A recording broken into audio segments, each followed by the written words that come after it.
How many of you saw the PBS Outbreak film last night? Really, I thought it was a very nicely done. You know, Médecins Sans Frontières, Doctors Without Borders are the heroes, and then the company Metabiota are the bad guys, and the WHO has no clue. It was quite good, but of course it didn't talk about any of the molecular aspects, you know, the important aspects about these virus things. But it did a nice job of showing some of the transmission and some of the problems that were had early on in the outbreak, which is still ongoing. So that's first thing. Highly recommend taking a look at it. You can stream it. That's what I ended up doing last night. All available on the PBS website. So there's also, of course, on Friday, the Outbreak Hollywood version, which should be interesting, you know, free food, all that good stuff over in Hoffman Hall, sponsored by Bio. Again, you know, there are lots of mistakes with that film too, but we won't talk about those too much. Clicker-wise, 9 of you still haven't signed up your clickers yet.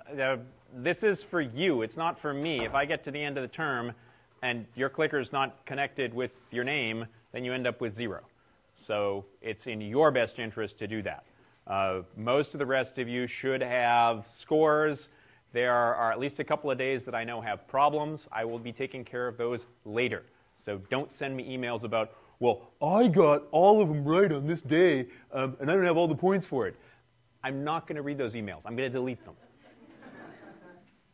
So just so you're aware of those. Exactly. So, but to get you another couple of points, for those of you who have registered your clickers, today, the VP30 from Zaire Ebola virus seems to work similarly to the VPG protein in poliovirus, the G protein in rabies, the F protein in measles, translation MS2, with the M protein in yellow fever virus.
More time?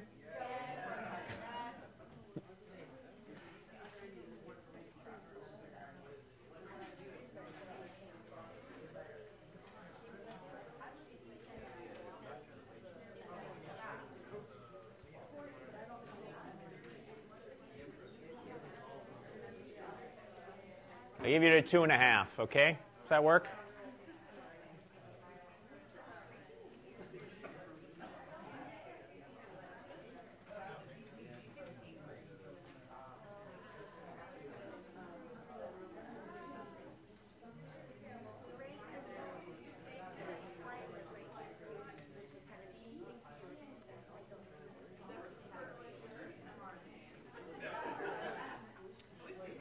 Ten,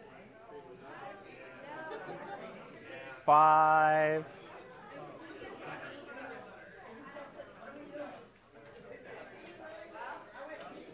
so this is the kind of question I'm likely to be putting on an exam. So what does VP30 do?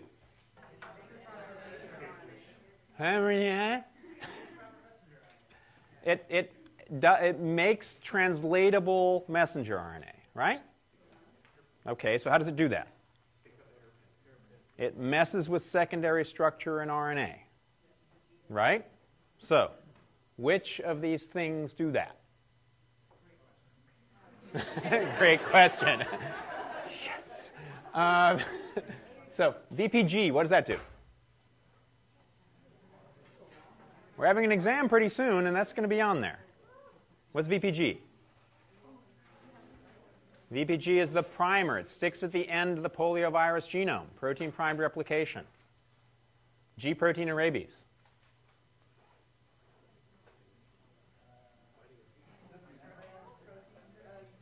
The glycoprotein, which is binding to receptors. F protein. The F protein, fusion. So G, glyco, outside. F, fusion. You look, anytime you look at most of these different viruses, that's what those are going to be standing for. So GP, in fact, there was a question about GP30 in the notes, that it was actually not GP30, it was a VP30, which is maybe the confusing thing. So viral protein is going to tell you nothing, but G is glyco, F is fusion. M, matrix or membrane. So what do you have left? Translation in MS2, because it's changing the secondary structure of the RNAs. So still, most of you thought that was, say, the majority got that. So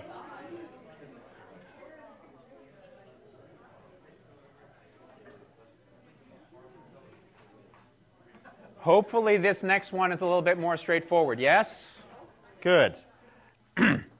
The current West African Zaire Ebola virus outbreak is thought to have started in Sierra Leone, Liberia, Guinea, Zaire, or Marburg.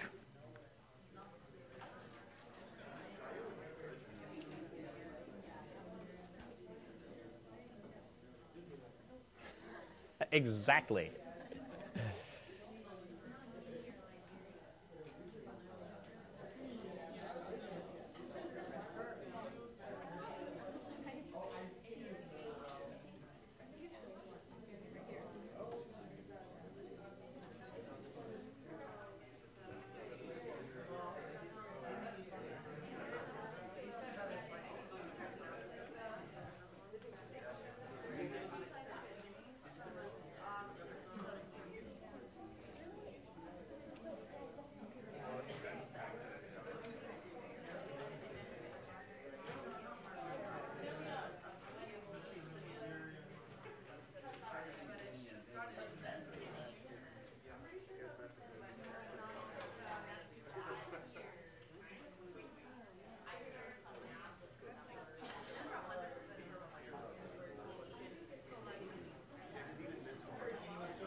Ten,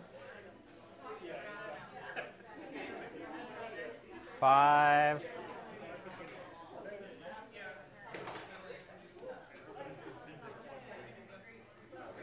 yes, many more points here. Guinea is the place where it is thought to have started. Marburg is, where's that? Germany. Long way away from that, but where Marburg fever was originally identified. Zaire is probably where this Ebola virus originally came from. Yes. And current outbreaks, Guinea, Sierra Leone, Liberia seems to be Ebola-free for the time being. Yeah. Sorry, you just said it and I couldn't hear. Sorry. So the name actually came because it came about because it was identified? The original, right, so why it's called Zaire Ebola virus, there are multiple different Ebola viruses. We talked about Reston Ebola virus last time, Zaire Ebola virus, and then there's also a Sudan Ebola virus. There's a, what's it, Bunji-Bunyu, which we didn't talk about, completely new filovirus clade that was discovered about 6 years ago. So, but clearly what's spreading now, or actually fortunately going down in West Africa, was originally from Zaire. At least originally discovered in Zaire. So that's why it's called the Zaire Ebola virus. Okay, so let's get people points, which is part of the reason why we've got some issues with the numbers, stuff that's been uploaded. etc.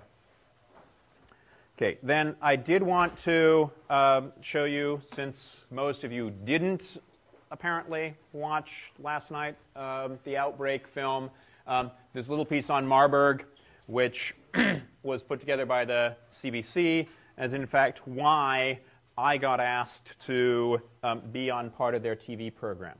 And we can talk about that more later. So hopefully volume is working here.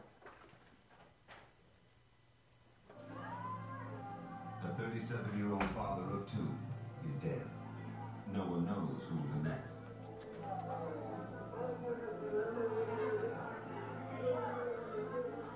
The World Health Organization sends in a SWAT team of virus hunters. They are greeted with mistrust and fear. White is the color of witchcraft in Africa. The elders remember stories of a similar disease. It was called kifundi, the word for murder in the Kikongo language. We know it is Marburg hemorrhagic fever.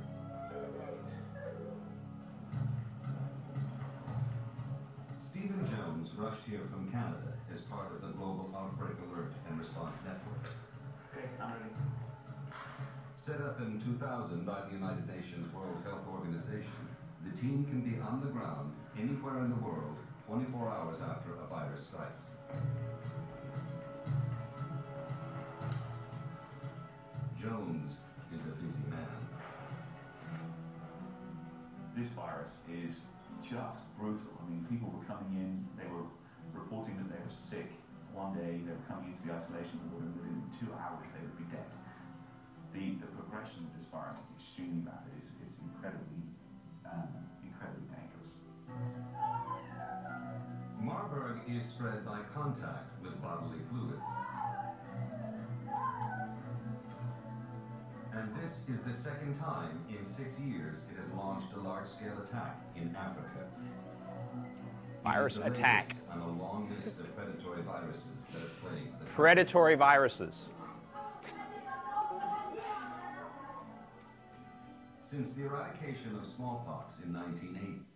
So that's unfortunately what a Marburg outbreak looks like.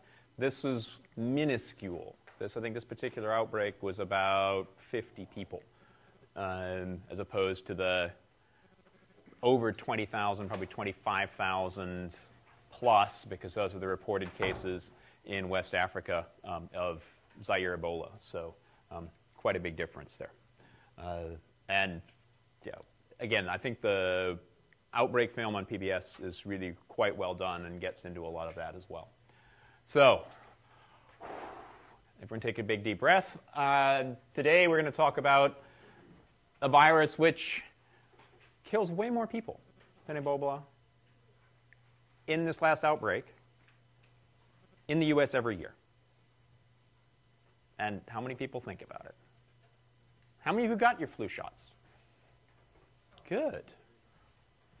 And I won't ask the rest of you why you didn't. But hopefully after today, in following years, you will.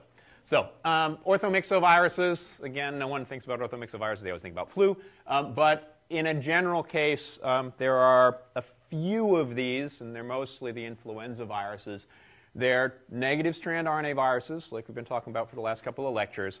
But unlike the phylos and the paramyxos and rhabdos, that genome is broken up into lots of smaller pieces. And so I like to think of this rather like individual chromosomes that you have in the actual virion.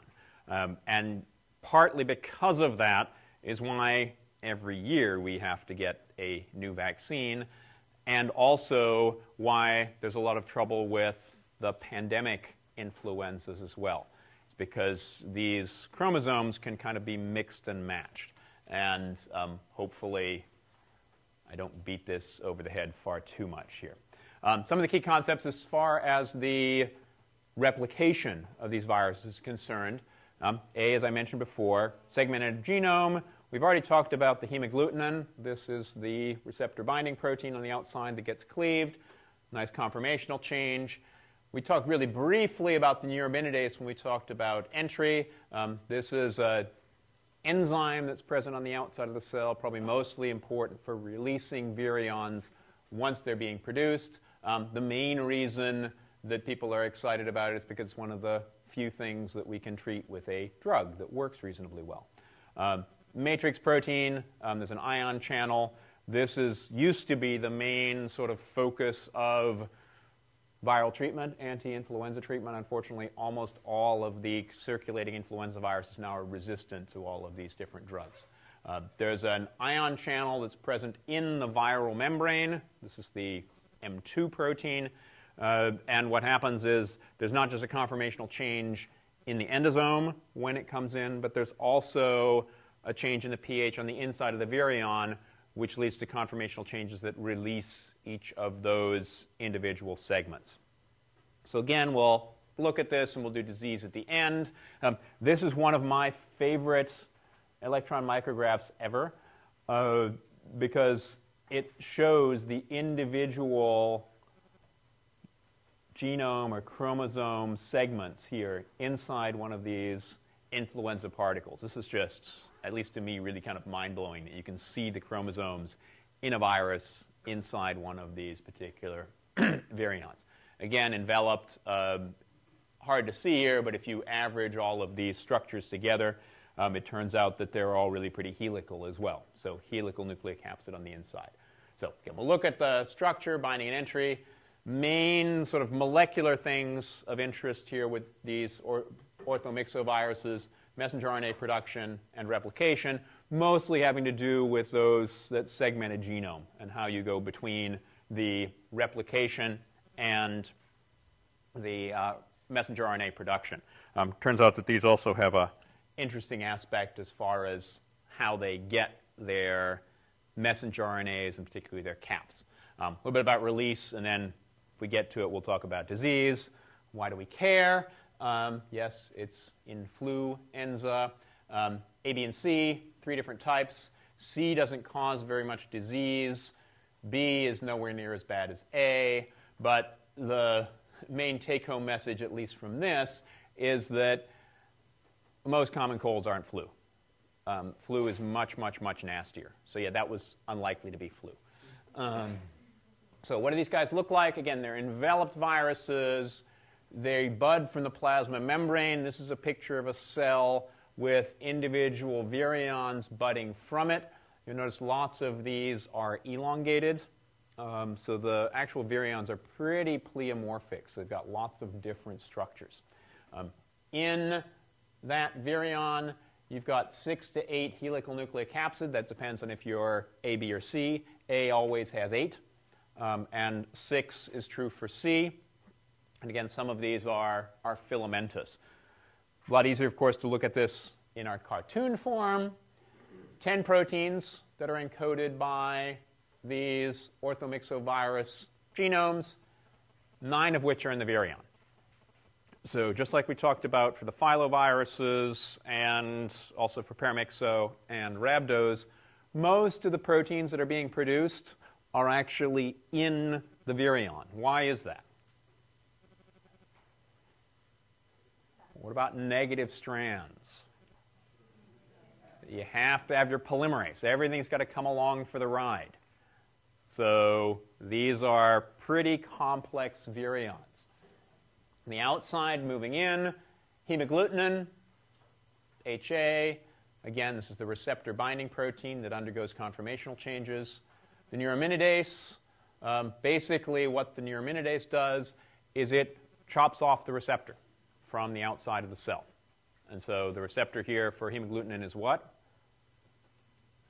Sialic acid. What does neuraminidase do? Chops it off. And so when the virion's being produced, when you've got those projections coming off of the cell, you don't want those virions coming back and binding to the cell which they're going into. So a number of people ask, why doesn't the neuraminidase stop any kind of infection from happening? You'll notice that there's a lot fewer of the neuraminidase molecules here than there are of the hemagglutinin. And it just seems to be a numbers game in terms of what you have, neuraminidase versus the hemagglutinin. Already mentioned, this ion channel. And so that's what's present in the viral envelope. On the inside, you've got 8 nucleocapsids. Each of these are your own separate part of the genome. Most of them encode 1 protein each. There are a couple that are a little bit different, but that's most part the case. And they've got this polymerase complex, which is associated with the ends of this nucleocapsid complex, polymerase A, B1, and B2. What are these guys? Again, polymerase B1 and B2. Circles mean I might be asking you questions about it. Hemagglutinin, which we've been talking about a whole bunch so far. And then particularly this M2 protein. This is the one which is the ion channel going through onto the inside. PB1 and PB2 we'll be talking a lot more about when we talk about replication a little bit later on. It's not just replication. Turns out that these are also really important for getting caps. But unlike the cases that we've talked about before, where we have a particular capping enzyme here, these guys steal caps. And so that's the big difference for this in terms of how they're replicating with their messenger RNAs. But first, the HA protein. We've already seen this figure before. This is one of the monomers that come together as a trimer for your hemagglutinin protein. It starts out as HA0, which we talked about before. That gets cleaved right here. This is where you have proteolytic cleavage that takes place, generates HA1 and HA2. HA2 has this fusion peptide. So HA1 binds to sialic acid. Once it's bound to sialic acid, it moves out of the way. You have a conformational change that happens at the low pH in the endosome. That allows this fusion peptide to pop out. It's right down here. Normally in the high pH state, the low pH state, that gets popped out here to the end. So this is how that works in a cartoon form. Again, we've got HA0, which gets cleaved, giving you this fusion peptide down here at the bottom. Here's the sialic acid binding domain. This is just a blow-up of what's happening here. Virion encounters plasma membrane. You have receptor-mediated endocytosis. This comes inside the endosome. The pH changes. You have the conformational change, getting this fusion peptide from way down here up to here. Further conformational changes pull those two membranes together. And then you have this M2 protein, which allows the hydrogen ions inside the virion, which allows the release of your genome. So I should say the nucleocapsids. These nucleocapsids get transported to the nucleus, and it gets replicated in the nucleus. Very bizarre. Wait a minute. This is an RNA virus. What's it doing replicating in the nucleus? Why is that?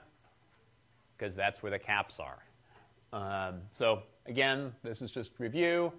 Start out with HA0 here. Before you have cleavage, cleavage again is proteolysis right here, generating the fusion peptide, which at low pH undergoes this conformational change and pops up here to the end. So what gets released? These are the nucleocapsid proteins. This is atomic force microscopy over here on the right-hand side of one of these nucleocapsids. They're not just helical here, but they also have this loop structure at one end. Why do they have that loop? It's because the 5' and the 3' ends of each of these genome segments are right next to each other, and that's where the polymerase is binding. So when you get release of these nucleocapsids, it's much more like a double-stranded RNA, because most of this is wrapped around here with this one extra piece here at the end. The polymerase is bound at, again, both the 5' and 3' ends. What binds to this particular genome? Not surprising, it's the NP-NC protein. Anytime you see N, it's going to be your nucleocapsid protein. So NP protein is this little one here, and then the polymerases, subunits PB1, PB2, and PA. This whole thing has to get into the nucleus, and then it also has to get back out of the nucleus, because that's what gets packaged inside each of your virions at the plasma membrane. And so you have to do this really pretty amazing nuclear transport dance with all of these things. And so how is that going about? We have release again of nucleocapsids from the virion. That gets transported into the nucleus. While in the nucleus, it steals the caps, makes messenger RNA. This messenger RNA is exported into the cytoplasm, where it gets translated. These proteins, remember 9 out of 10 are part of the virion, all get imported back into the nucleus. They then associate with not just your antigenome, but your genomic segment. This then gets exported, and then this gets packaged. All of your replication and messenger RNA production is happening here in the nucleus. What does that messenger RNA production look like? So what happens here is, as I've mentioned a number of times, cap stealing, also called cap snatching. So you're dependent on cellular transcription. If you don't have cellular transcription, there aren't caps that are being made, your normal cap messenger RNA. So influenza replication is dependent on cellular transcription. If you shut down cellular transcription, you're not going to get influenza virus replicating. So what happens, you've got your cellular messenger RNA. Oops, where are we here? Cellular messenger RNA that is bound to by one of the polymerase subunits that binds specifically to caps. Then one of the other subunits chops off the cap at an A residue. It can be variable distance away from the cap.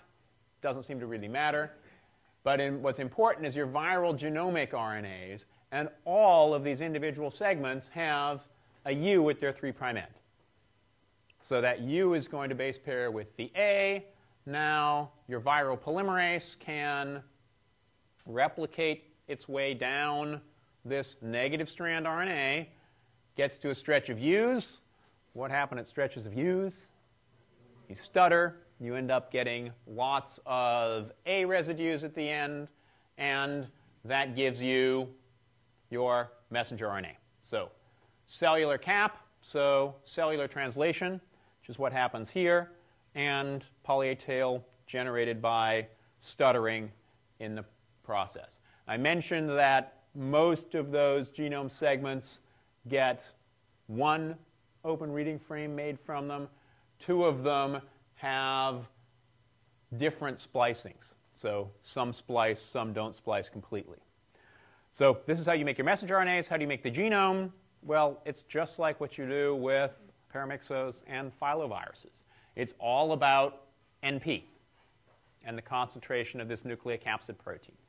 If you have lots of your nucleocapsid protein around, that's going to bind to your genomic RNA, and these polymerases won't snatch a cap from any of the messenger RNAs. They'll just start at the beginning of the genome, in this case first the antigenome, make a copy of this down to the opposite end of the genome. This sequence here is complementary to this sequence here. Again, just like a lot of these other viruses where you've got the exact sequence at one end, that's what needs to be copied. It's got to be complementary to either end. What's here in between is different. All, however, these segments have just one. First you copy the antigenome. You've still got enough of your NP protein around that will lead to basically the identical formation of your genomic RNA. And again, because of the presence of this NP protein, you don't stutter anymore. You go straight through that stretch of U's, copy it into the short stretch of A's which are there. There are 2, quote, non-structural proteins, though one of them actually gets packaged. What are they important for? NS2 is really critical for nuclear export. So that's once you've assembled each of these genome fragments, it gets popped out. The one which is really the most important non-structural protein is NS1, and that one doesn't get packaged. It blocks CPSF and PABP. What the heck are these things? So cleavage and polyadenylation specificity factor and poly-A binding protein. Why would the virus want to block these things?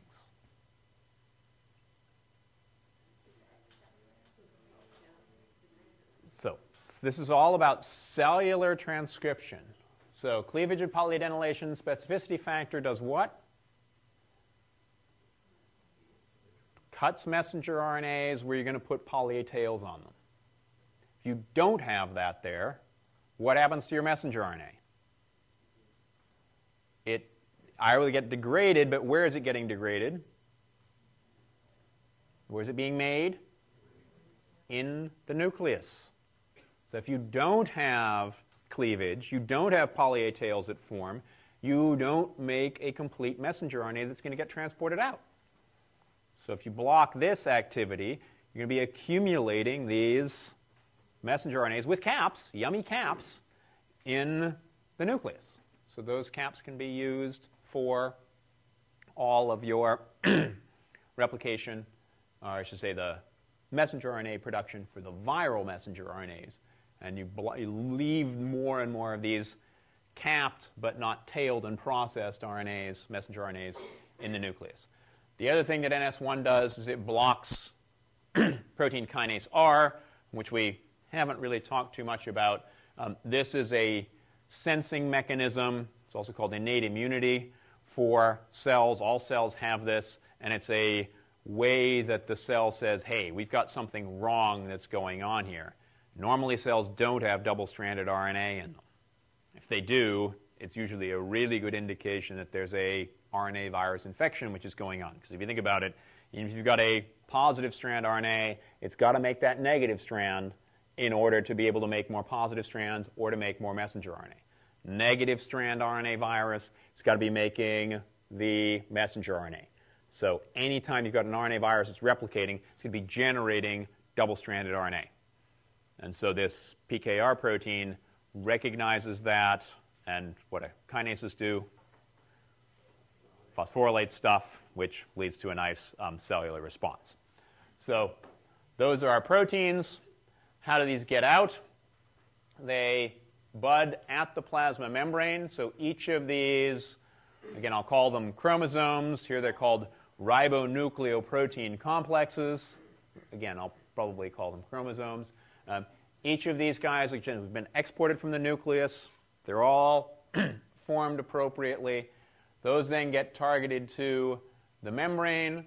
You have your envelope proteins, HA and NA, so hemagglutinin, neuraminidase. These then bud, and the virion is released. Now, one of the big questions about how you get appropriate packaging here is how the heck you get 8 different segments assorted appropriately into each virion, if you're talking about Influenza A, and only one of each of them. And nobody knows how this is. It's a really interesting question. But because of this, and this whole processing, what it means is if you've got multiple genomes of virions that have infected one cell at one time, it's really easy to make mistakes.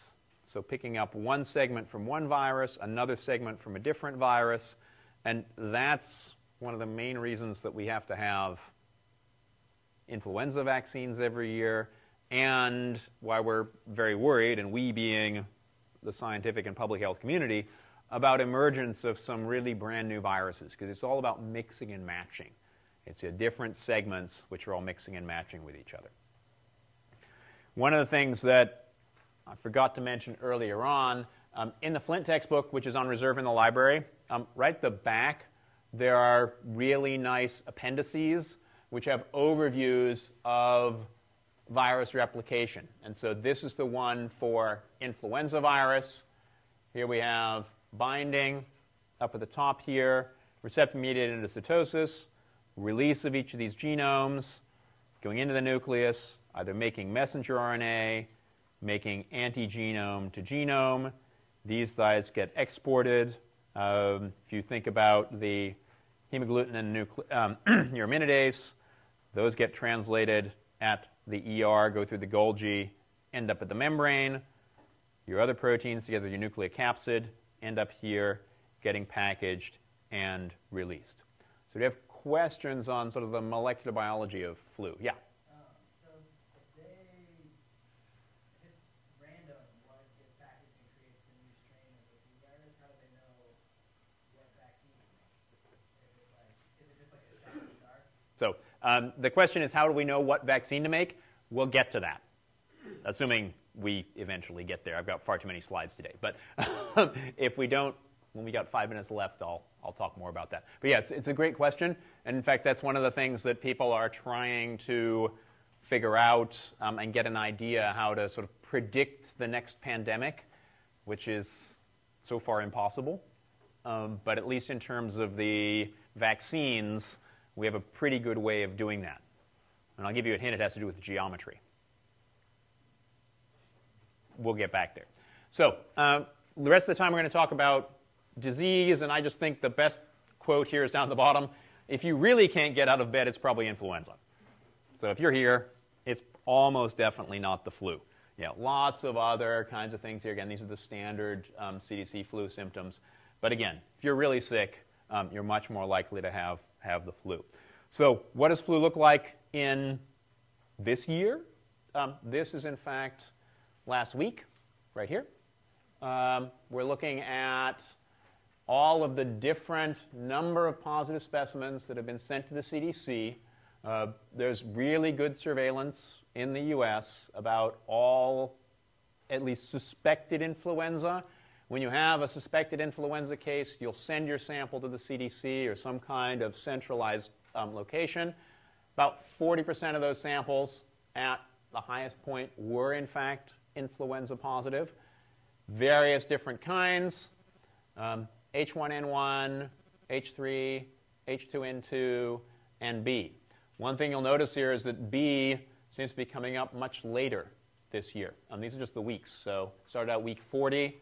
The easiest way to look at this is 2014, week 52. So it's the last week of last year, first week of this year. That's where we have our peak in number of cases. And again, most of these this year were H3. Now, what the heck is H3? What the heck is H1? What are all these different things? That's these different segments. So H stands for hemagglutinin. So one particular class of hemagglutinin is H1. H3 is a different class. N is the neuraminidase. And again, it's this mixing and matching of these two different kinds of things. So H1N1, you'll notice here in orange, this is 2009 H1N1. Anybody see any orange over here? No. It's basically completely gone, which is interesting. We'll take a look at some older data. This was a big outbreak in 2009. This was the swine flu from Mexico. We'll talk about how swine flu that was a little bit later on. So this is just the reported cases, number of positive specimens. We're talking, 14,000. That's half of the number of cases in Ebola in this whole outbreak in 1 year in the U.S., and that's just the U.S. Yeah? Well, what was interesting as well is I worked for Kaiser, and actually we all had flu vaccines, but we also all came down with flu. But they, I asked if they weren't originally going to culture my kids, and I said, well, just do it anyways. I would like to know. And I said, how come you guys aren't culturing? Because I thought this all went off to the CDC, and I said, once we hit epidemic levels, we just assume that that's what it is, and we stop culturing. So I would assume that these numbers were really underreported as well. Yeah. Well, sorry, I won't go through the whole thing here, but basically, are these numbers underreported? And the answer is most definitely yes. Way underreported, probably. Because when you're at the height of flu season, which here is very often right around Christmas, New Year's, that is when you say, okay, we're just going to assume that everybody's got influenza and we'll treat them appropriately.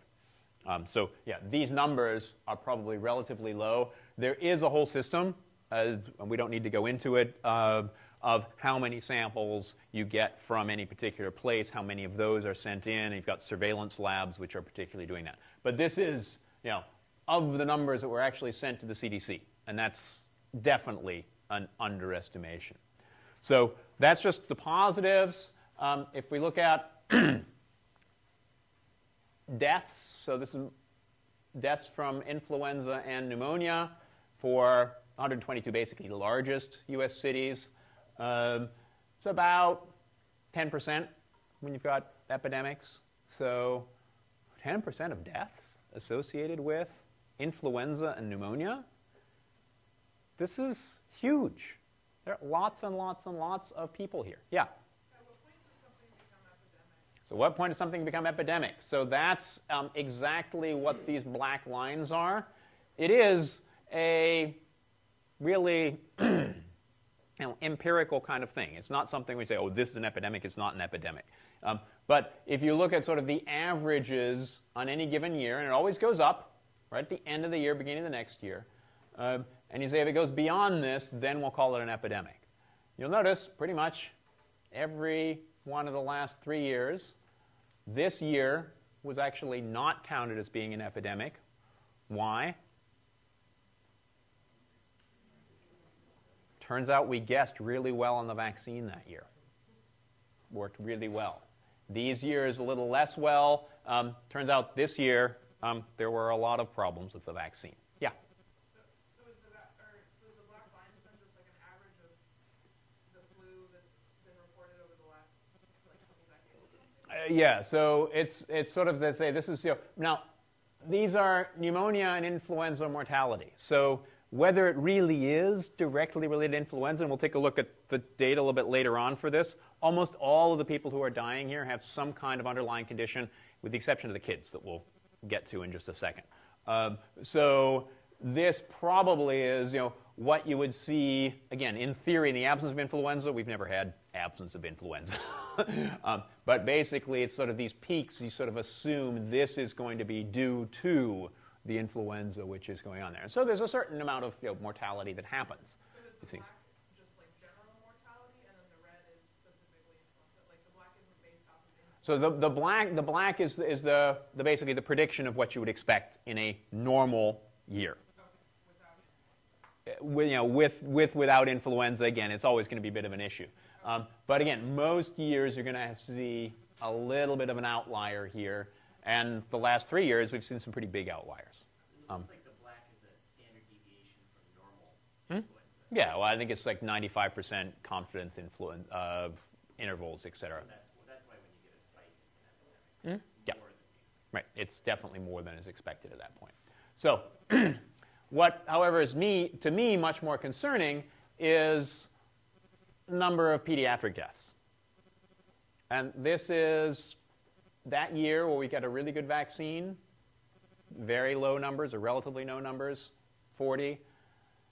Bigger years, 170, 130, 110. So these are under 5, and in many cases without any kind of obvious underlying symptoms, with the exception of asthma, which we'll talk a little bit more about later on. So hundreds of kids die every year in the US from influenza. And that's just the kids. Most of the people who die are up here in this green line, which is 65 plus. And so this is just here, rates per 100,000 people. Again, data from the CDC. And this is, as of, well, almost 2 weeks ago now, where we're looking at that again. Most of these, the slightly higher are in the younger 0 to 4. And then down here, for the most part, people in our age range, yes, I still fit in this, this age range here, getting close to getting out of it, but pretty low in terms of mortality. But most of these cases, again, have some kind of underlying symptom. For kids, the major one is asthma, so breathing problems. This is a respiratory disease, so that's not terribly surprising. The other one down here, which is the one which to me is much more concerning, it's the no known condition, although particularly if you're thinking about kids under 5, they haven't had that much opportunity to be diagnosed with some things. There may be some conditions there that we just don't know about. Otherwise, cardiovascular disease, metabolic disorder, obesity, these are some really major issues. Pregnancy, turns out that there are, these numbers, these are just a percentage-wise. The numbers here are relatively small, thank goodness. But this is of those, and particularly in this age range, 15 to 44, which usually is very little in the way of disease, pregnancy can be a big issue.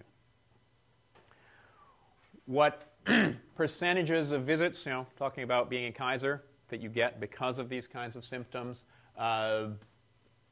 Around 5% usually at the peak of any disease, with this one bizarre outlier over here. What's that? That was the swine flu in 2009. So swine flu in 2009, almost 10% of visits. The other thing, it was really early. 10 weeks, so 12 weeks before the end of the year. So it was October-ish that this was having a big peak. And so it was really quite surprising that this was happening. Another reason to get your flu shot early. Although in that case, the flu shot didn't help terribly much because it was a very new virus. Where do we stand? Again, 2 weeks ago, basically very little activity in the US, although these guys didn't want to report, didn't want to tell us anything. Probably because, well, let's not go there.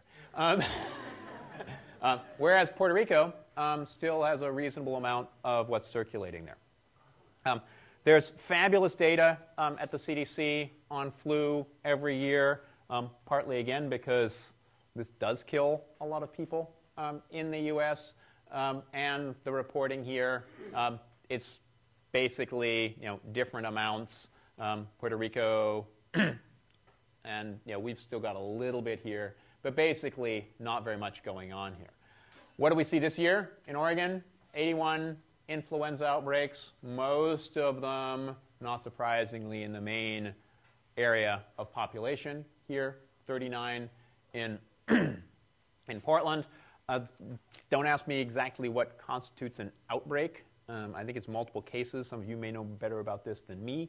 But also just up and down I-5 corridor, a little bit in Bend and a few other places as well.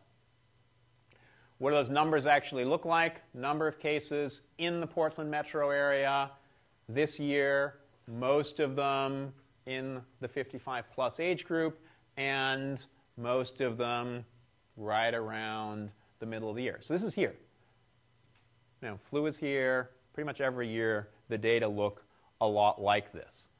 This is what, again, data look like for the last couple of years. Here's our big spike in 2009. This year is the red line. All of the other ones are previous years. So actually in Portland and Oregon, this year wasn't as bad as some of the other ones. Across the whole country, it was a little bit worse. Yeah? Why is there a season? So I'm not sure if I have a slide on this, but it's a really interesting question because nobody really knows why there's a season. There are lots of ideas about why there could be a season. One has to do with the stability of the virion under humid conditions. So it turns out that when it's humid, gee, go figure, when is it humid in Portland? And through most of the rest of the country. So it turns out the virions are more stable on higher humidity conditions. So that's one thing. The second one is that people are usually inside more during that part of the year because it's colder. And we're going to be inside. We're going to be closer to other people. So there's going to be more spread, which is happening. But that's a really interesting question. We don't have a good answer for that. But it clearly is seasonal in the subtropics. And so we'll get back to this a little bit later on. Seasonality is literally seasonality. It's higher in winter.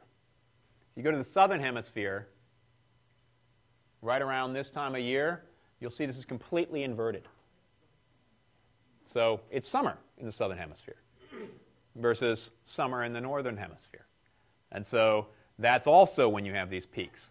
So what does this predict about the tropics? It's all the time. That's exactly right. Flu is endemic pretty much all the way through the year in the tropics. So also leading you to think about being inside, weather, humidity, etc. So that's, again, we don't know, but there clearly are these seasonalities. And again, it has to do with where you have seasons as opposed to where you don't necessarily have seasons. So any normal influenza mortality, 5 to 20% of the people, and these are numbers from the US, get infected in any given year. So again, you can do the calculations, 300 million people in the US, 15 to 60 million in any given year get infected by the flu. 200,000 of those hospitals. This should be an approximately 36,000. People argue about this, exactly how many there are, because it's almost always some kind of underlying condition. Would they be dying if they didn't have flu? Again, that's the predictions, this epidemic kind of thing as well. Almost all of those people are those over 65.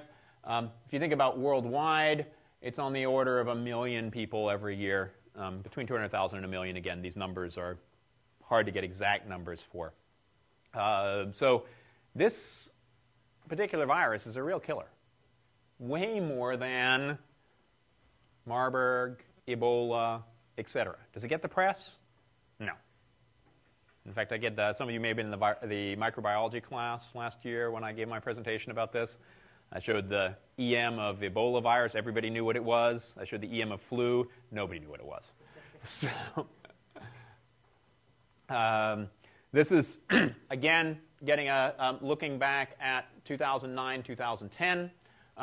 These were the numbers for the swine flu, more like 300. Again, pediatric deaths. And one of the big changes here was that this particular flu seemed to be causing more morbidity and mortality in a much younger age range.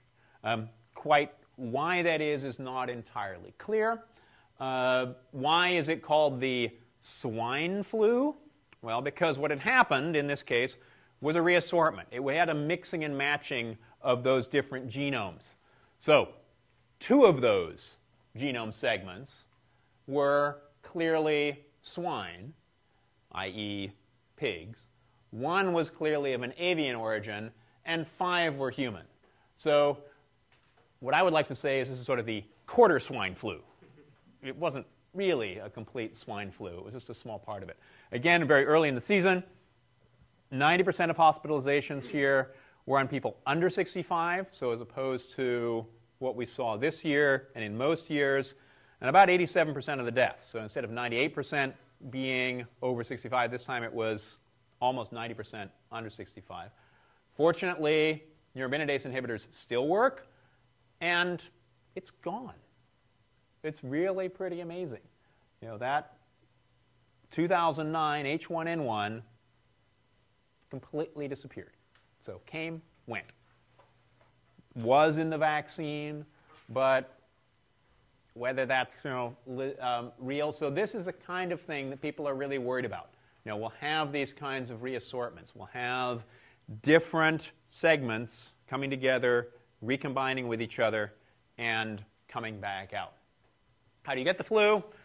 Yeah, about 3 feet away. So if you're sitting next to somebody, that's where you get it. Coughing and sneezing.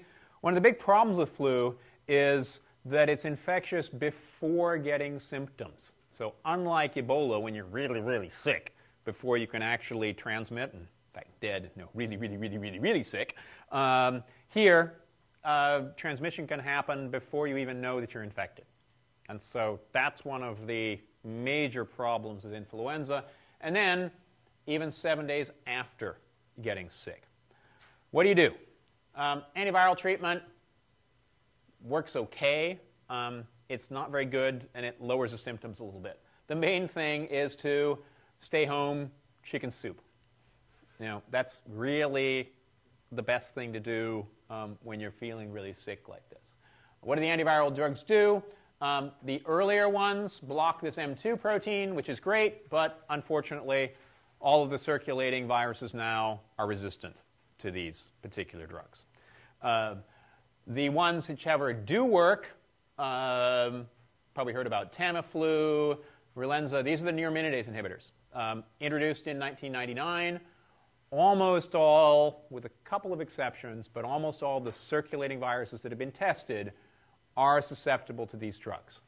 And of course, the main thing you need to do is go to KFC and get your Tamiflubecue, which is your various dipping thing here.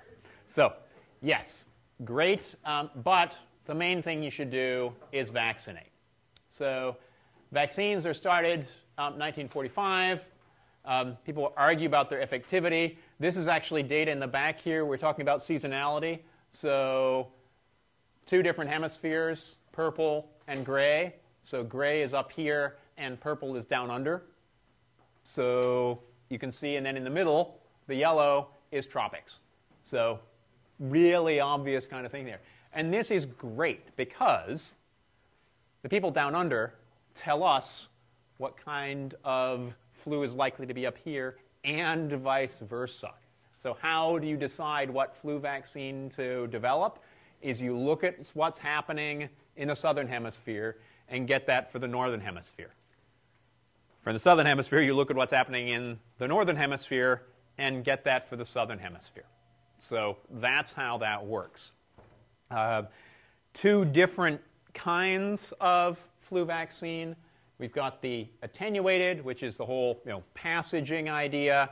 Although here, what's happened is we've taken advantage of the fact that you get this reassortment to take place and actually use that to make this particular attenuated vaccine. It's really cool, and hopefully we'll have a couple of minutes to talk about it right at the end. Otherwise, the standard one is the inactivated or the killed version. This is the flu shot. 2 different kinds. Added 1 more virus type 3 years ago. Normally, you've got 1 H1N1 strain, 1 H3N2 strain, because these are the main ones which are circulating, 1 Influenza B. They've just added 1 more of these Influenza Bs for the 4 version here. What did we have? Actually, this should be 2014, 2015, excuse me here. Typo. A, originally isolated in California in 2009, H1N1. This is actually a really good match this year. A lot of people have talked about that it wasn't a great match for the vaccine. The H1N1 was good. Most of the things circulating were this particular type. On the other hand, H3N2 was not a very good match this year, and that's why there was probably this spike in virus disease, and most of those, now if you remember back to looking at the CDC data I showed you right at the beginning, was mostly this H3N2, which was causing disease and hospitalization as opposed to the H1N1. Then the B strain was a Massachusetts strain from 2012, which actually was pretty good. So what are the recommendations for next year, next season, and particularly southern hemisphere, and then moving back to the northern hemisphere? We're sticking with the same one here for the H1N1-like, and then a different one isolated 3 years ago for H3N2. Why do we know this already? It's because it takes about 6 months to a year to make the vaccines. Yeah? So with the flu mist versus the flu shot this year, wasn't it recommended for flu mist over the flu shot? So the actual composition, so the question is, recommend flu mist versus flu shot, when one was recommended versus the other. Turns out that the mix is exactly the same. This is set by the WHO. So what those antigens are is going to be exactly the same flu mist versus the flu shot. So that shouldn't make a huge difference. I'm personally a huge fan of the flu mist, but the data, there doesn't seem to be really strong data on any of those.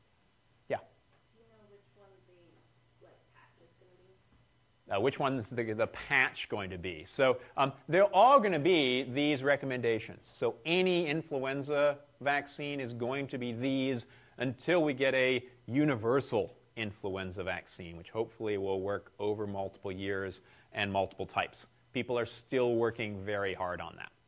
And you only get the A and B because these are the C. C is basically innocuous. It's not really a big deal. It's great to work on in the lab, but in terms of disease, it's really pretty minimal. And it's not very much of the side that circulates. Is B less common in the US because of the vaccine? I think B just circulates less. I'm not sure why one versus the other. You always have less B than you have of A. Again, quite why, I don't know. So why is vaccination so good? No symptoms in 70 to 90% of people under 65, lower hospitalization, lower mortality, and the numbers that the vaccine manufacturers will give you is every dollar spent on vaccines, you save $30 to $60 in hospital costs. And that's on average. And so they say the insurance companies saved $117 on average per person, and this should be actually under 65 who you're immunized. And of course, they're passing all these savings on to us, right? But what that means is if more people are getting immunized, the costs will actually go down. So something to think about. We'll finish up actually talking about flu mist because I think it's so totally cool. The idea here is now we take advantage of this fact that you can mix and match the individual chromosome segments of different viruses in order to get either something like the swine flu, which caused a bunch of disease. You can also use exactly the same thing to get a mix and match of what you're looking for in terms of getting your replication. And so what was done here is they cold adapted a regular influenza virus just by growing it in cell culture. Also made it temperature sensitive, so it's a completely attenuated form of 6 of the segments, genome segments. 2, however, segments are used which are wild type. What would those 2 segments be? HA and NA. So you can grow up lots and lots of this particular virus, which only replicates at lower temperatures. What it does is it replicates in the upper airway rather than the lower airway, and can't replicate lower down, and you give it HA and NA. HA and NA don't seem to have very much to do at all with pathogenesis. Most of the pathogenesis has to do with the polymerases and the non-structural proteins. So this is what that genotype actually looks like. Most of the changes are in this PA gene, PV1, so it's all about these replicatory proteins. It's interesting, this was originally published in 1988 and has only been on the market for about 10 years now. So it takes a long time for completely new and different kinds of vaccines to be coming online. So we'll stop there. I've got a lot about pandemic flu, etc., but you can read about it on the web. It won't be on the exam. Where we get to today is where it's going to be on the exam.